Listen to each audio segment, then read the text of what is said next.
Hey, welcome back to the Maxwell Leadership Podcast. This is the podcast that adds value to leaders who multiply value to others.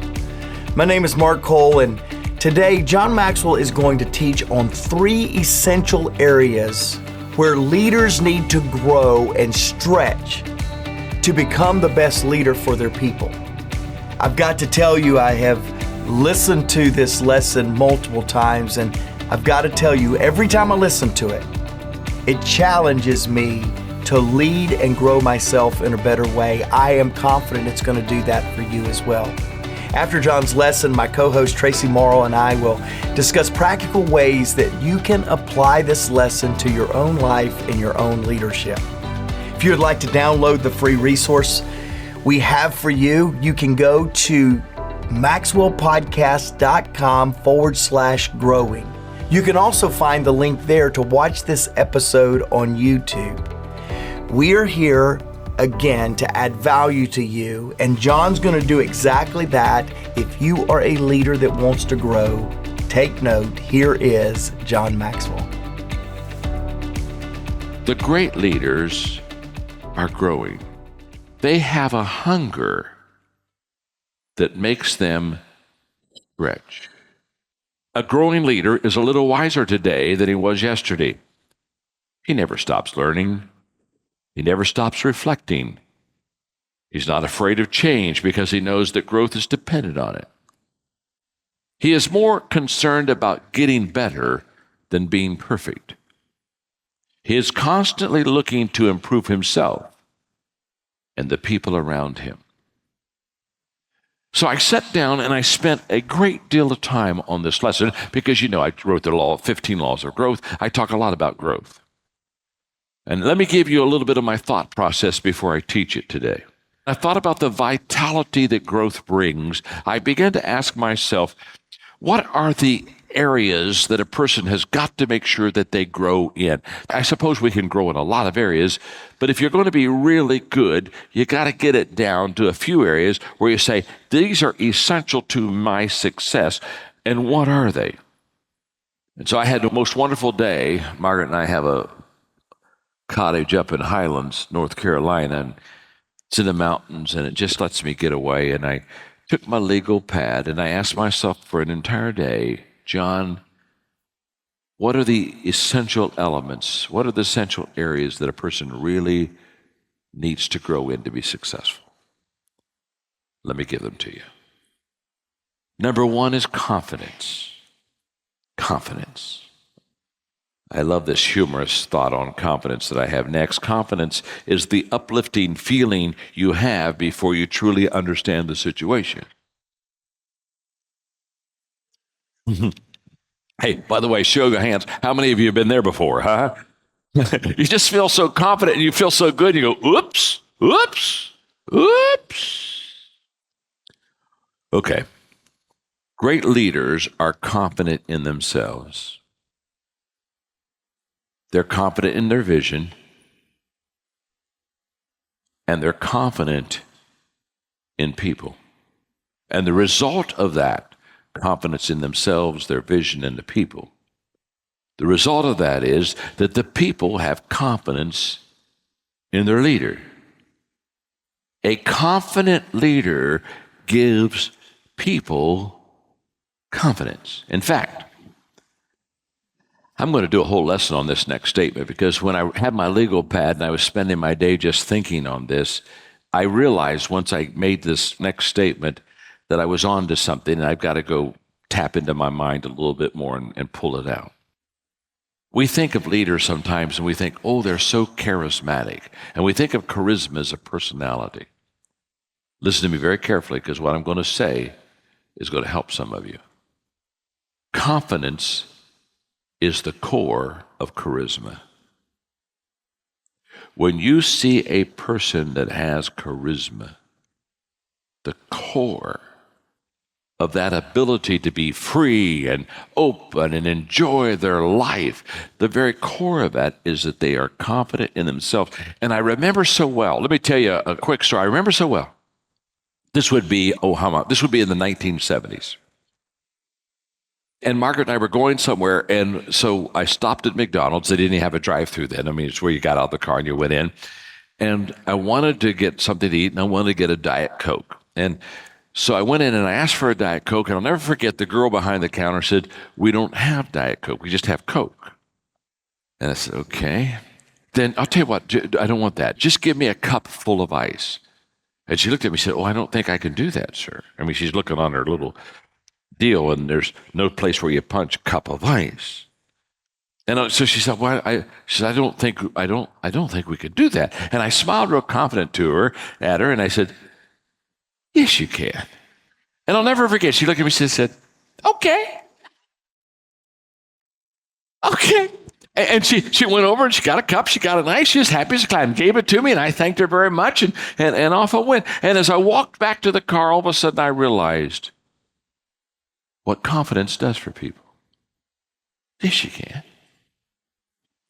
You can do that. Oh, okay. Woo! Never thought of it before. I would wish for every one of you to really become a confident person. Confidence stimulates creativity that discovers answers. Confidence will stimulate a creativity that will discover the answer.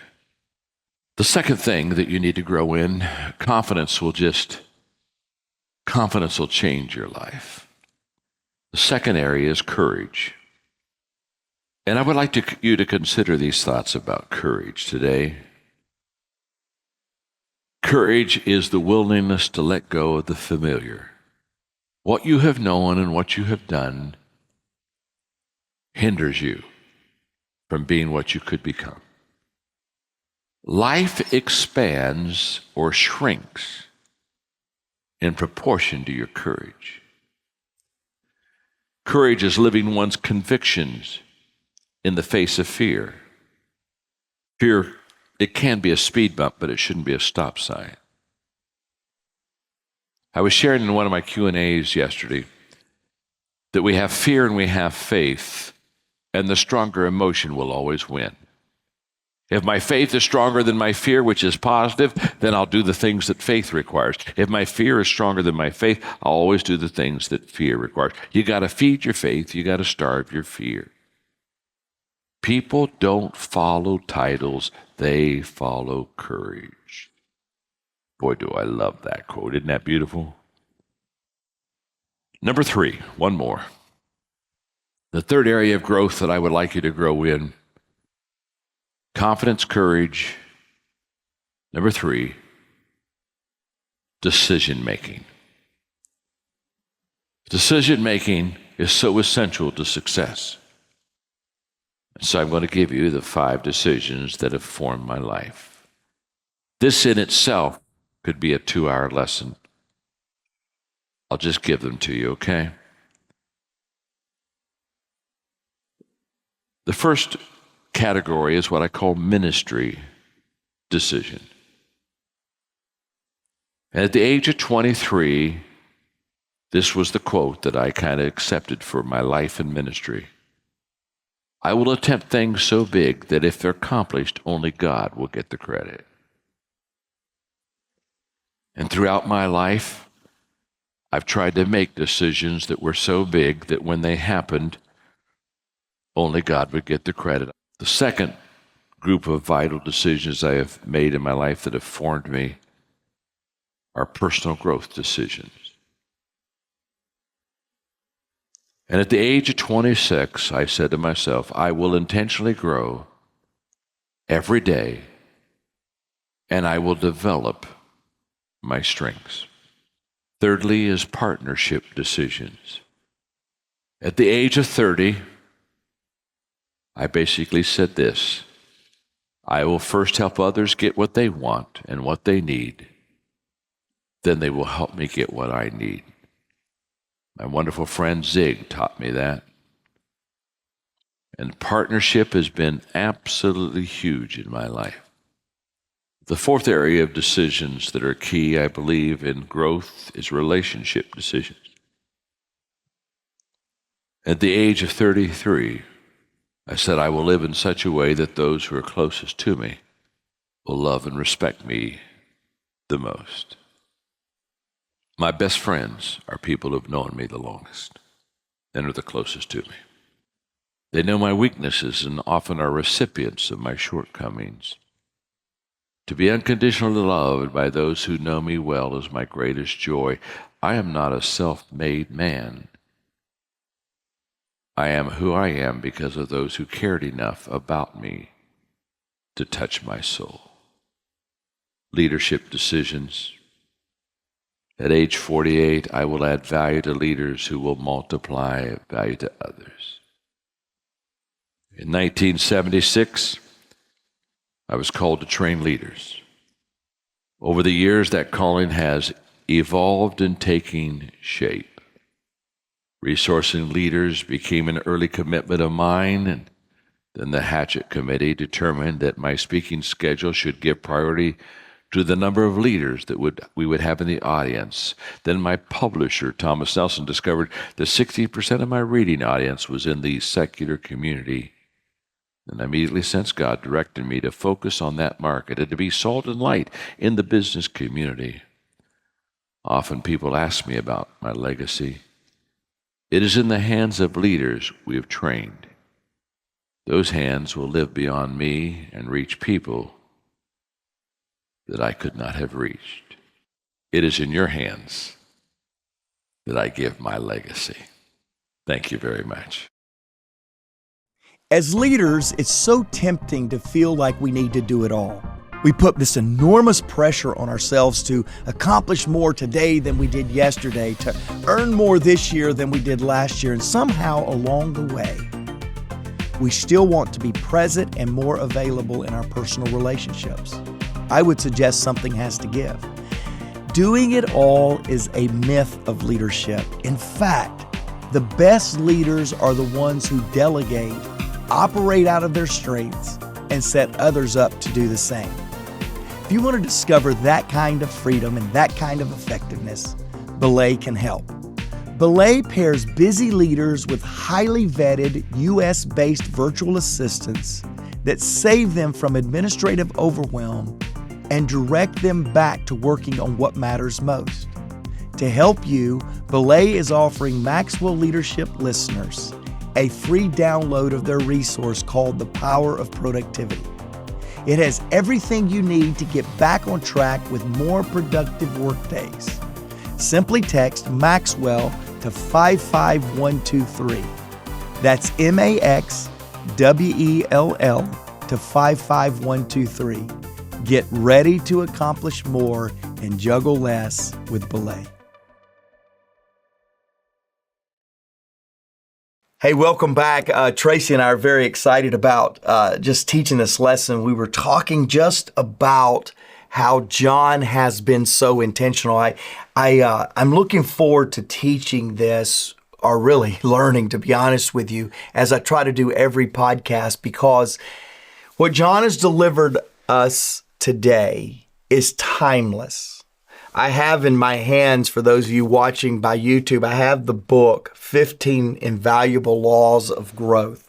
And I'm holding that and have that today because obviously we want you to make this a part of your library. I want you to make this a part of a reading requirement for an up-and-coming leader in your influence. I want you to reference this book often. And so we'll give you a discount. You can go in the show notes and click the link, use the code podcast and be able to get a discount. But Traci, I believe with all of my heart, the reason John Maxwell at this stage in his life continues to have more to give is because he is committed to being a growing leader. I know you are. I certainly aspire to be a growing leader as well. It gives us sustainability and it gives us longevity as well. I agree. And I love when he talks about having a hunger that makes us stretch. And when you hear someone in their 70s talking about having a hunger, it's inspiring to me to want to continue to have a hunger all the way through. And I love the word that he kicks off this podcast with, and when he talks about the vitality that growth brings? Because I don't think we tend to think, well, maybe it's just me, but I don't think we think of vitality in your 70s. I mean, what are we kind of programmed to think of? You hit a certain age, 62, 65, whatever it is, that you retire. But vitality in your 70s of growing still, that just reshapes our brain to think we never want to be someone who stops growing, certainly as our mentor. And he has given us 3 words that are essentials for growth. And we want to kick it off with confidence. And I've got a question about you and a question about your team when it comes down to confidence. And at this stage in your personal leadership journey, Mark, what are you learning personally about confidence right where you're at today in your leadership journey? Well, I think as John talked about today is the importance of confidence. A great leader without confidence doesn't do great things. In fact, it's when we lose our confidence that we tend up. John talks often, Traci, you've heard him say this, podcast family, you've heard him say this. He says, I'm one step away from stupid. And aren't we all? I mean, isn't that true? All of us are sitting here, oh man, yes, I am one podcast away from stupid. I'm just one channel of listening to the wrong podcast that's going to send me on a wild goose chase. We're one decision away from stupid. I think when we lose our confidence, we edge closer to that step. Because we begin scrambling, we lose our way, we lose our sense of certainty, and then we begin to grasp and we begin to try to find something that will help us gain our confidence back. And I've just watched a lot of people, you've heard of liquid courage, referred to people that overdrink and they get a lot more confident when they're inebriated. And it's true, I've seen them. I've seen liquid courage work. But I'm going to tell you that there is a confidence factor that when a leader knows, when a communicator knows that they have something to share, it makes them more believable. It makes them more it makes people follow them better. So I distill it down to a great question and just go, what am I learning? And it is the significance of confidence. I remember when I first started communicating on John's stage, did a lot of communication many, many years ago, but I began communicating on John's stage and I'm going, that's a big microphone to hold, Traci. You've held that microphone before. That's a big spotlight to stand in. That's big shoes to fill. And I can remember walking into those rooms, walking on those stages, my knees trembling, and my content wasn't as bad as it sounded because of confidence. I remember the other day, I was speaking at something, and I don't think my content was that good, to be honest with you, but people raved about the way I said what I said because confidence is contagious. And so I would tell you that confidence is contagious, confidence is imperative, and yet confidence can be lost in difficult times when nothing's changed except the situations around you that are beyond your control. Can you keep confidence even when circumstances are beyond your control? And it is a hard handle. It's a hard thing to hold on to when things are spiraling out of control. And so what do you do? The follow-up question before I get to your team confidence question is, what are some things that you do to maintain that confidence when you are on John's stage and you're holding his microphone and it's a situation where it feels spiraling out of control? What is it that keeps you anchored in confidence when you feel a little shaky? The first thing that I've got to say is you borrow somebody else's confidence.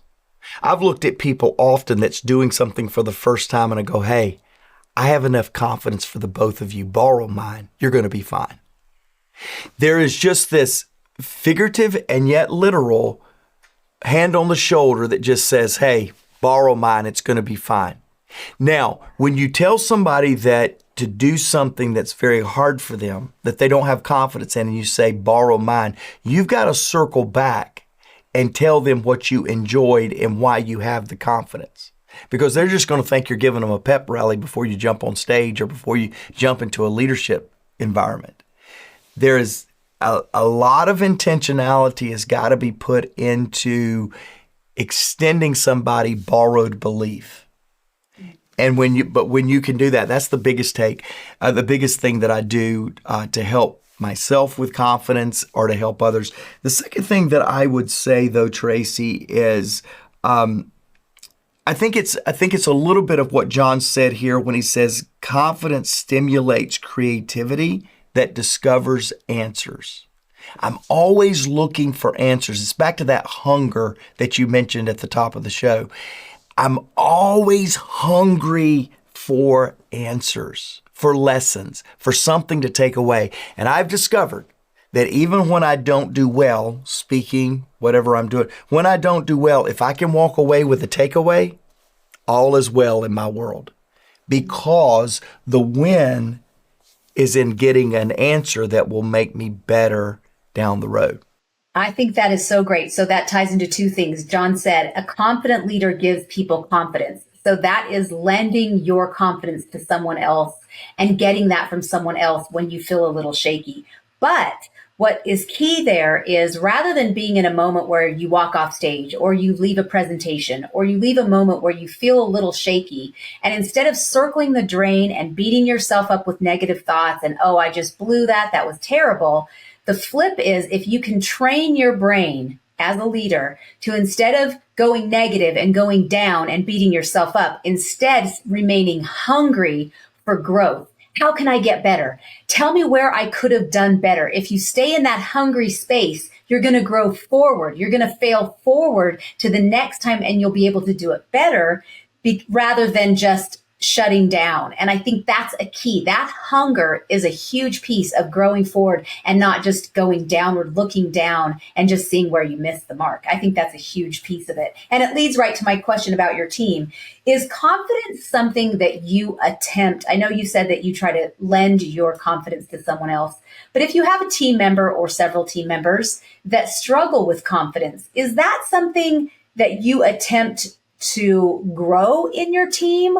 Or is, if you've got, I've had team members before who were so capable, but they struggled with confidence, and that can be a real game changer. And at what point do you stop attempting to grow it in them? Or is it something that you attempt at all? Is this something that you can grow?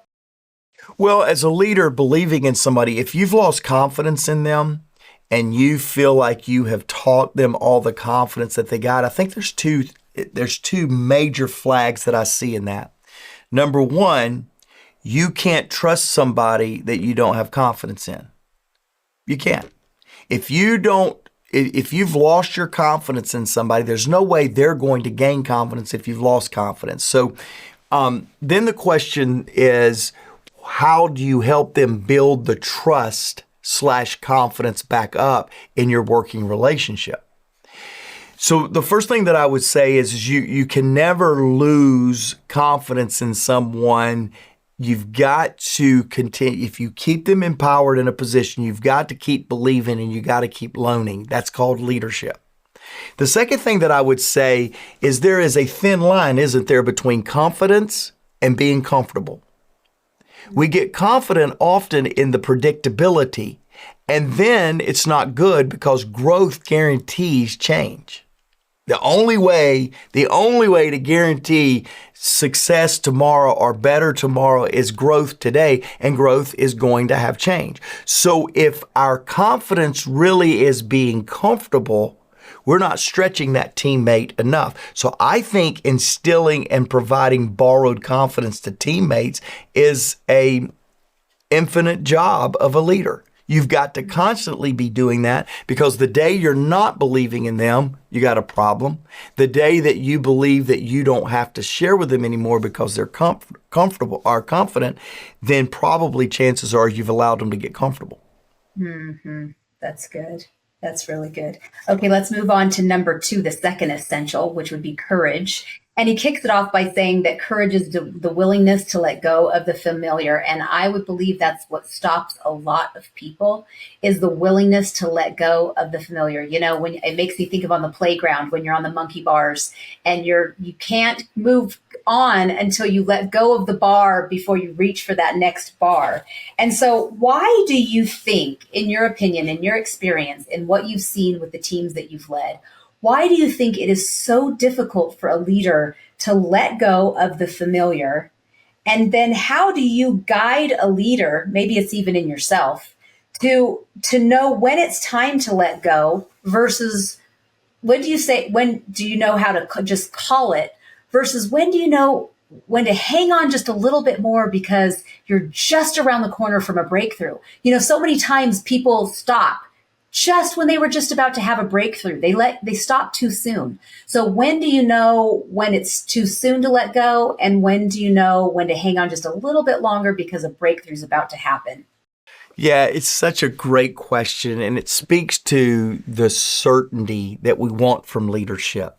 We want leaders to say, after 3 months, after 3 attempts, after 3 opportunities, boom, you're going to have it. And yet, courage doesn't work that way. In fact, I would tell you this: using courage and staying in the game is going to take you longer than you thought, and it's going to cost you more than you thought. So if you want to build a plan around when that person has the courage to move forward, add some time to it. Whatever you think it is, add some time to it. And by the way, probably going to have to add some more time to it. Because it's true that while everyone wants certainty, we can't offer certainty. There are some times we just simply don't know. What we can do is offer clarity of the next step. We can say that there is a great next step, but I don't know the final step.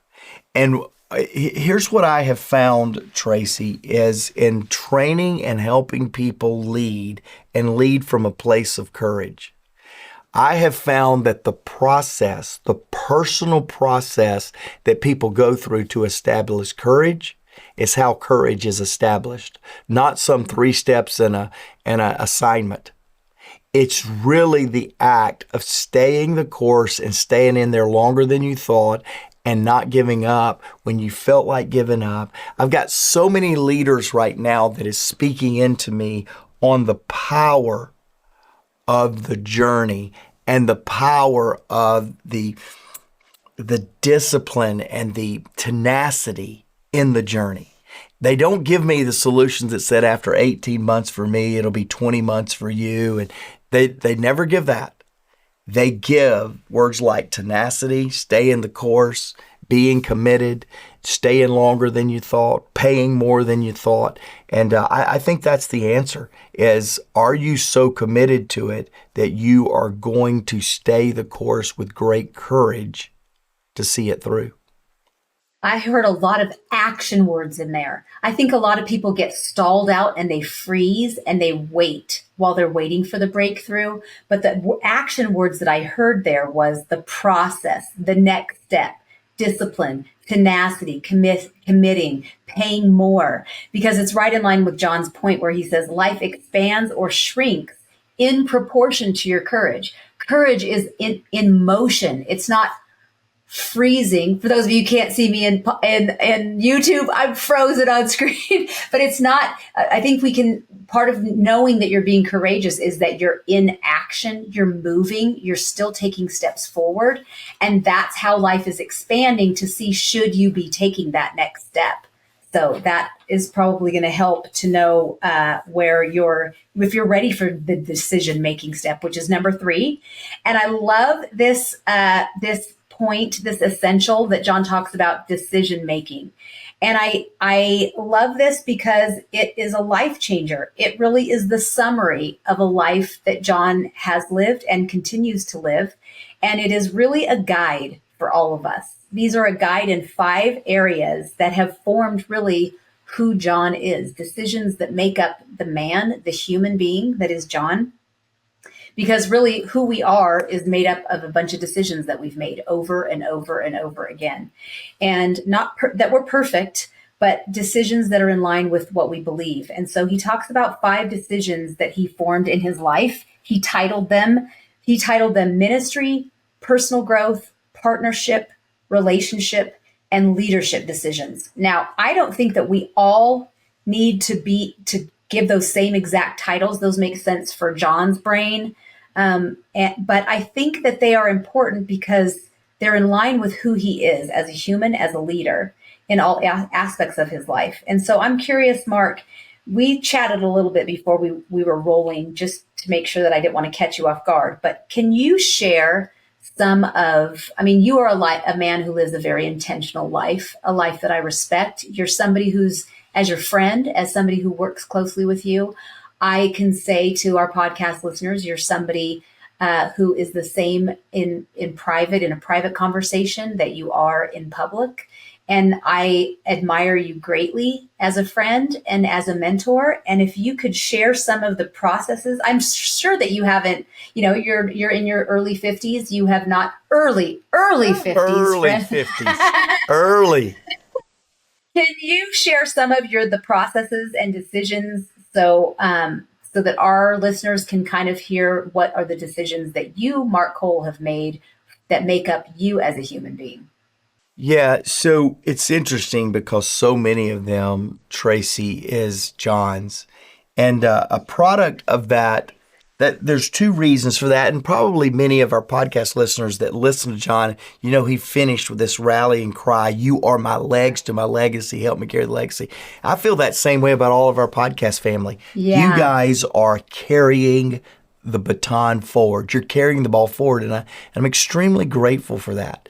So much like many of you, I've been so influenced and shaped by John that maybe I would have had different words 25 years ago, but it would fit under these categories. So I'm probably using the categories because what was in me now sounds right in the way that John's explained it. The other thing that I would tell you is I don't think it's an accident that John felt like that I was somebody he wanted to ride off in the sunset with. I think there is a shared sense of confidence, courage, decision-making that he and I have. So again, because of those two things, I don't think it's any accident, but let me give you my 5. And the 5th one that I have cracks me up because I love partnerships, but I didn't include partnership in mine. And John loves my 5th one.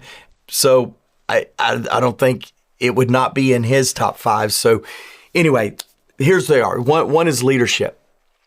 I have made a decision that I believe everything rises and falls on leadership. What that means is when things are going awry, when things are going sideways in my team, in my company, my first question is always, what could I have done? What should I do different to make this better? I never look at somebody else. I don't look at the excuse or play the blame game. I always look, number 1, at me because everything rises and falls on leadership. Number 2, for me, is significance. Now, John used ministry. I use significance. I believe life is absolutely about others, adding value to others. My 3rd one is relationship. I told you a little bit of this, Traci. Forgive me if for some of you that don't quite have this frame of reference, but my dad used to always say, Mark, the only thing you can take to heaven with you, the only thing that's going to outlast is going to be people. And so I just, from an early age, I learned the power of relationships. I would probably put John's decision of partnerships under relationships, to be honest with you. And then I, too, have always been super passionate about personal growth. I'm incredibly passionate about it. It went to the next level being on John's team. And so I'm extremely grateful for that, being on John's team. The final one that I would put, and this is an important one because it was tested, is faith. I made the faith decision. And John says often, a vision that has not been tested cannot be trusted. And I would say a faith that has not been tested cannot be trusted. Many of us grew up in love with our parents' God or our parents' faith. And we never really developed that intentional walk. And what happened to me at 30 is I had to really reconcile, was I going to continue choosing faith, or was I going to let the disappointing faith of others to drive me from a faith of my own? And fortunately, because of the goodness of God, not anything on me, I chose the former. The disappointment of somebody else's faith drove me to get a faith of my own. And I'm extremely grateful for that. So it's a very personal one to me. It doesn't have to be everybody else's, but it's a decision. And so I gauge myself, I talk to myself, I watch myself based off of that decision to really make faith a part of my life. Well, thank you for sharing those 5 with us. And my action step to our podcast listeners is this. I don't know where you are at in your life. You might be just beginning, or you might be in the stage where Mark and I are at, or you might be where John is. But I encourage you to look back or look forward and make some decisions for your own. The action step for you is, after you listen to this podcast, is maybe using the model of those Mark 5 or John's 5, because Mark's kind of encapsulates John's 5, kind of consolidates some of them, uses different words, different language. But begin today to make some decisions yourself of what you want those 5 or 6 or 3, whatever it is that you want your life to stand for, that makes up and describes you as a human, so that as you make decisions in your life, that they can fall under those categories to say, sometimes we make decisions in our life that you think, what should I do? And when you have pre-decided things that you want your life to stand for, it's easy because you run it through that litmus test of what you've already decided for yourself. And then I want you to come back and share it with us, whether it's on our Instagram, Maxwell Leadership Instagram page, or our podcast notes down below, or if you come to YouTube. And we would love to see, and I know I always go through and look at what you've written to us and try to comment and like what you've done, but come back and share with us what they are. We would love to know what they are. Give us some feedback, because we would love to know what your 5 are as you are creating the legacy, not just John's legacy, but your own legacy. It's funny you mentioned listener comments. I always like to wrap, Traci, with a listener comment. And so this week's comes from JJ. He listens to the podcast, How Leaders Make the Tough Call. I remember that one specifically. And so JJ, listening to that, will include that in the show notes, obviously. But here's what JJ said. He said, Traci, he's talking to you. He said, Traci, you've always got the best questions for Mark to get him to open up. And let me go ahead and say what he said. He said, to get him to open up, truly a big part of your gifting.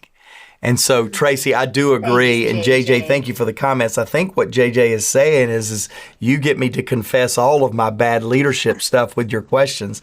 Is what I think JJ is saying. Hey, seriously, thank you so much on this. By the way, if you comment on YouTube, Traci really might reply to you, because, by the way, you replied to JJ. You actually gave him a reply there. And so thank you so much for being a part of this community. Thank you so much for listening in today. Let's go make a difference. Let's make a powerful, positive difference, because everyone deserves to be led well.